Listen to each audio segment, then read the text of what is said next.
Praise the lord, హల్లెలూయా. దేవునికి మహిమ కలుగును గాక. యేసుక్రీస్తు నామములో అందరికీ వందనాలండి. అందరు బాగున్నారు కదా? మరి దేవుని వాక్యాన్ని ధ్యానం చేసుకుందామా?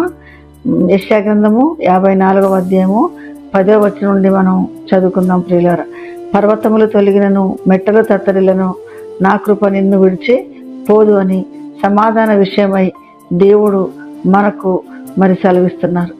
ఆయన ఒక నిబంధన చేశారు. ఆ నిబంధన చేసిన దేవుడు ఎంతో జాలి కలిగిన దేవుడు. దేవునికి స్తోత్రం.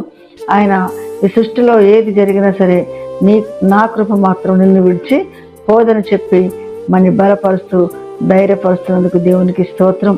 అవును ప్రియులారా, మన జీవితంలో మనం ఏమైపోతామని ఒకసారి భయం అయింది మనకి.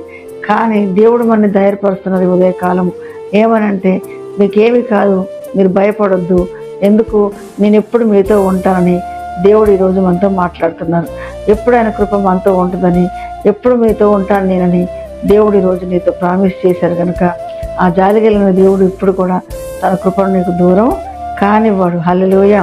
అందుకే కదా భూమి మార్పు నొందిన, నడి సముద్రంలో పర్వతాలు మునిగిన, మరి వాటి జలములు ఘోషించిన, అవి నురగ కట్టిన, ఆ పొంగునకు పర్వతములు కరిగినా కూడా మనం భయపడం తెలుసా అండి?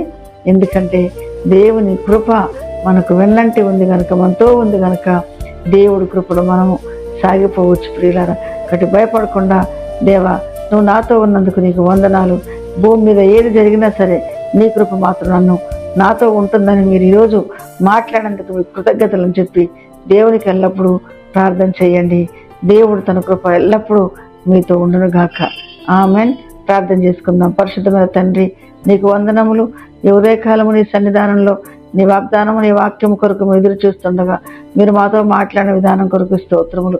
అయ్యా, ఈ సృష్టిలో అయ్యా ఏమి జరిగిననో తండ్రి, అయ్యా మీరు మాత్రము మాతో ఉండే దేవుడు. అయ్యా ఏది ఉన్ననో ఏది లేకపోయినానో నీ కృప మాతో ఉంచుతానని మీరు చెప్పినందుకు స్తోత్రములు తండ్రి.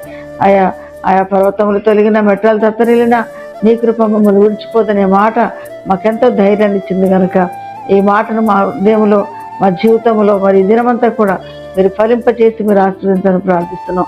ఇటు కృప లేని వీడులు ఎంతో మంది ఉన్నారు. వారందరికీ కూడా నీ యొక్క సన్నిధిలో నీ కృపను పొందుకునే కృపను, అవకాశాన్ని బిడ్డలందరికీ దయచేయమని, దీవించి మహిమ పొందమని యేసు నామములో ప్రార్థన చేసి అడుగుతున్నాను తండ్రి. ఆమేన్.